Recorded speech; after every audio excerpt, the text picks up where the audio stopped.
जय गुरुदेव। जय गुरुदेव नाम किसका? प्रभु का। जय गुरुदेव नाम किसका? प्रभु का। ये नाम नहीं इंसान का, ये नाम है भगवान का। तो प्रेम से बोलो जय गुरुदेव। जय गुरुदेव। जय गुरुदेव।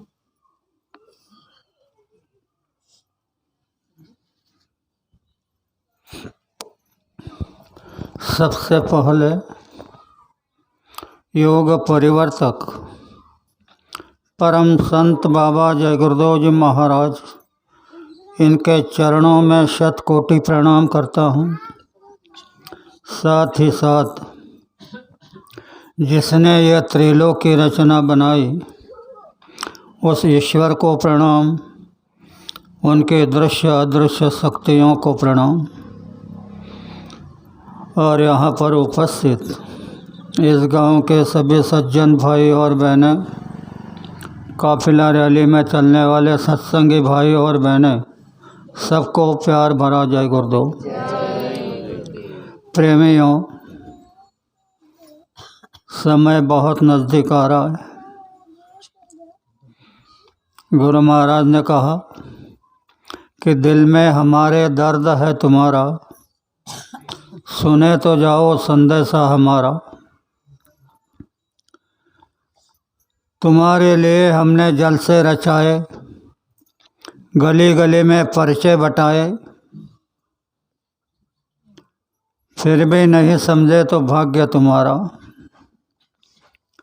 पूरब और पश्चिम में बदबू बहेगी, उत्तर और दक्षिण में खूब धजेगी, लाशों का लाशों पर होगा नज़ारा, सुने तो जाओ संदेश हमारा। फटेगी धरती, उठेगा गुब्बारा, सहायक शक्तियों का नहीं होगा पारा, सुने तो जाओ संदेशा हमारा। ये इशारा गुरु महाराज ने दिया है कि चारों तरफ लाशों की दुर्गंधी, खड़े रहने से भी इंसान टकरा जाएगा, ऐसी स्थिति पैदा होने वाली है। अभी आखिर में मैंने जो कहा कि फटेगी धरती, उठेगा गुब्बारा, सहायक शक्तियों का नहीं होगा पारा, तो ऐसे समय में इतनी सहायक शक्तियाँ होगी कि जिसकी गिनती नहीं होगी। तो आप बताओ यह शक्ति कहाँ से आएगी? इतने लोग कहाँ से आएंगे? कभी आपने सोचा है? सोच कर तो देखना। गुरु महाराज का शब्द है कि सहायक शक्तियों का नहीं होगा पारा,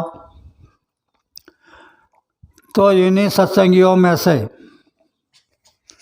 वह सहायक शक्तियाँ निकल आएगी जो कुछ नियमों का पालन करेगी। मैं किन दिनों से चला रहा हूँ कि अभी बहनों की ज़रूरत है, क्योंकि अभी जो परिवर्तन होने जा रहा है यह प्रकृति के द्वारा होने जा रहा है। पिछले जो परिवर्तन हुए वो अवतारी शक्तियों द्वारा हुए, और उस समय में उनसे टकराने वाले लोग धरती पर थे। अभी ये प्रकृति से परिवर्तन होने जा रहा है, तो प्रकृति से कौन टकराएगा? प्रकृति के प्रकोप को कौन रोकेगा? अतिवृष्टि हो रही, अनावृष्टि हो रही, बर्फ़ की वर्षा हो रही, तूफान हो रहा है, इसको कौन रोकेगा? और इसका रोकने वाला नहीं होगा तो ये लोग कैसे बचेंगे? तो इसके लिए अभी अभी डॉक्टर साहब ने कहा कि उनकी लेन देन की रीत बड़ी है बाकी, उनकी लेन देन की रीत बड़ी अलग है। तो अभी यह जो प्रकृति का प्रकोप होता है, अतिवृष्टि होती है, अनावृष्टि होती है, भूचाल होता है, सुमान लाटें आती है, एक्सीडेंट होते हैं, इससे बचने का रास्ता हर युग में जो कोई मुसीबत आती है उससे बचने का रास्ता निकाला हुआ होता है। तो इस समय भी वह रास्ता निकाला है और वह रास्ता, वह शक्ति इन बहनों के अंदर है, इंसानों के अंदर नहीं। इन्होंने अपने शक्ति का मिट्टी फलोत कर दिया। इन बहनों के पास यह शक्ति बची है। मैं इशारे पे आपको बताता हूँ। अनुसया बहुत पतिव्रता थी।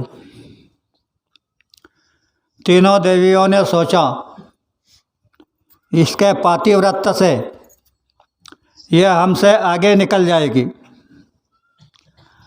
तो उन्होंने अपने पतियों से कहा, ब्रह्मा, विष्णु और महेश, इनको कहा कि तुम अनुसया का चरित्र हरण करो, सत्व हरण करो। ये तीनों चले गए वेश बदल के। अनुसया के सामने जाकर अल्लग जगा दी। अनुसया घर में गई, एक मुट्ठी भर आटा लेकर आई, लो महाराज भिक्षा लो। कहने लगे नहीं, ऐसे नहीं लेंगे। तो बोले कैसे लेंगे? तो बोले तुम्हारे वस्त्र उतार दो और फिर हमको भिक्षा दो। अनुसया सोचने लगी, अगर मैंने वस्त्र उतार दिए तो मेरा सतीत्व नष्ट हो जाएगा, भिक्षा नहीं दी तो मेरा धर्म खत्म हो जाएगा। आ गई धर्म संकट में। कितना भारी संकट था, पर वो पति सेवा में तत्पर थी। उसने हाथ में जल लिया और अपने पति को पुकार करके कहा कि हे पतिराज, मैं धर्म संकट में आ गई हूँ। मैं आपके सिवा किसी को नहीं जानती, परमेश्वर को नहीं जानती, किसी को नहीं जानती।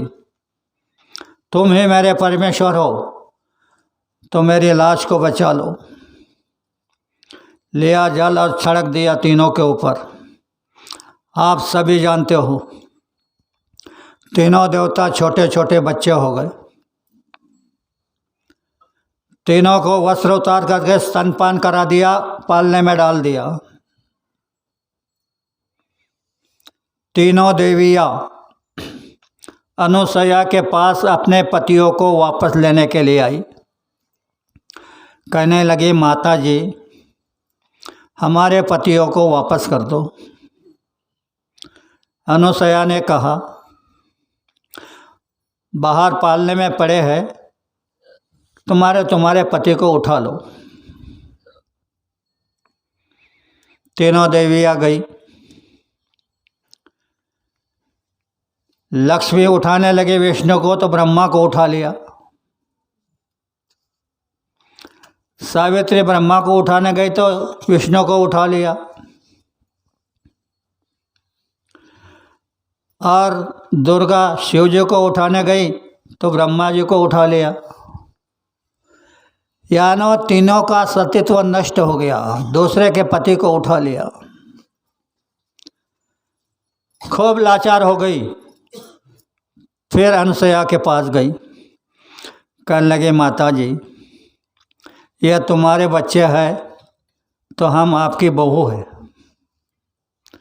तो बहू की लाज आपको रखना है, हमारी गलतियों को माफ़ करना है। तो अनुसया पालने के पास गई, आवाज़ लगाई, ब्रह्मा जी। तो ब्रह्मा हिलने लगे। दे दिया सावित्री के पास। दूसरी आवाज़ लगाई, विष्णु जी। तो विष्णु जी हाथ पैर हिलाने लगे। लक्ष्मी के पास दे दिया। तीसरी आवाज़ लगाई, शिव जी। तो शिव जी ने अपने हाथ पर हिलाए, दुर्गा के पास दे दिया। कितनी बड़ी फजीती पतिव्रता नारी अपने शक्ति से कर सकती है। और मैं बार बार चिल्ला रहा हूँ कि आप बहनों को अपनी शक्ति जगाने का काम करना है। तुम शक्ति को नहीं जगाओगी तो कोई भी इस देश का रक्षण नहीं कर सकता है, चाहे राजा हो या कोई पंडित हो या कोई ऋषि हो, मुनि हो, नहीं कर सकता है। यह आपके हिस्से पर है। तो मैं कई दिनों से, 4 साल से चिल्ला रहा हूँ कि हर बहन अपने पति को परमेश्वर समझ करके उनके तन मन लगा करके सेवा करना, उनके आदेश का पालन करना, भूल कर भी उनसे झगड़ा मत करना। 3 बातें कितनी सस्ती है। ये 3 चीज़ों की पालना करना तुम्हारे लिए कोई बेहतर नहीं है। तुमने इन 3 चीज़ों की पालना कर ली तो अनुसन्या ने देवता को बच्चे बनाए। तुम इनके पालना कर लोगी और तुम देखोगे 6-7 महीने तुम्हारी पालना को हो गए और तुमने देखा कि इधर से तूफान आ रहा है, बड़े बड़े टीन के पतरे उड़ रहे हैं, घर के छत उड़ रहे हैं, तो लेना अनुसया की तरह हाथ में जल और कहना कि हे बाबा जय गुरुदेव जी महाराज, मैं आपके आदेश का पालन कर रही हूँ। यह तूफान किनारे से निकल जाए। तूफान किनारे से नहीं निकल जाएगा तो बाबा जी को बाबा जी मत कहना। कितनी बड़ी शक्ति आपके अंदर जरा सी बात पे आ रही है। देवता से भी बढ़कर, तीनों देवता से बढ़कर शक्ति आपके अंदर में आ रही है। और यही बात गुरु महाराज ने कही थी कि ए देश की देवियों, तुम देवियों से भी बढ़कर हो, तुम मेरे पास आओ, मैं तुमको लक्ष्मी बना दूंगा, मैं तुमको अन्नपूर्णा बना दूंगा, मैं तुमको अनुसया बना दूंगा, सावित्री बना दूंगा। तेज से बुलंद आवाज से कहा था, कोई भी बहन नहीं गई कि क्या करना पड़ेगा इसके लिए। प्रस्ताव तो 1001 प्रस्ताव मंजूर कर लिए गए हैं देवताओं से। उनमें ये भी प्रस्ताव है कि देवियाँ लक्ष्मी बन जाए, सावित्री बन जाए, अन्नपूर्णा बन जाए। यह भी प्रस्ताव है। इस प्रस्ताव को लेकर के मैं अभियान कर रहा हूँ और डिंडोरा पीट रहा हूँ। बाबा जी के आदेश के अनुसार अगर आपने ये काम कर लिया, पति की सेवा तन मन लगा करके की, उनके आदेश का पालन किया, भूल कर भी उनसे झगड़ा नहीं की, तो प्रकृति का जो भी प्रकोप होगा तुम रोक नहीं सकती हो। तो बाबा जी को बाबा जी मत कहना। अब इसी की ज़रूरत है। प्रकृति के द्वारा सारा विनाश होने जा रहा है और एक बहन इस काम को करने को तैयार नहीं है। कितने साल से चिल्ला रहा हूँ पर थोड़ा सा धीरज आ रहा है। 2 साल से देख रहा हूँ, जब बरसात का समय शुरू होता है तो सागर में बहुत भारी तूफान आता है। तूफान धरती पर आने लगता है, तब से पता नहीं तूफान वापस सागर में चला जाता है। इसका अर्थ है कि कुछ बहनें पालना कर रही है, खुला नहीं लेकिन अंदर से पालना कर रही है, तब तो तूफान वापस जा रहा है। और बहनें अगर खुले दिल से इस काम को करें तो प्रकृति की कोई हैसियत नहीं जो दुनिया का बिगाड़ कर सके, कुछ भी नहीं कर सकती है। इतनी तुम्हारी शक्ति बढ़ जाएगी। कितने उदाहरण में मैंने आपको समझाया कि दोस्तों समझो, पांचों प्रकृति तत्वों के द्वारा परिवर्तन होने जा रहा है। जल, पृथ्वी, वायु, अग्नि और आकाश, इनके द्वारा परिवर्तन होने जा रहा है। तो इन पर किसका अधिकार है? किसी का भी नहीं। तुम इसकी पालना करोगे तो इन पर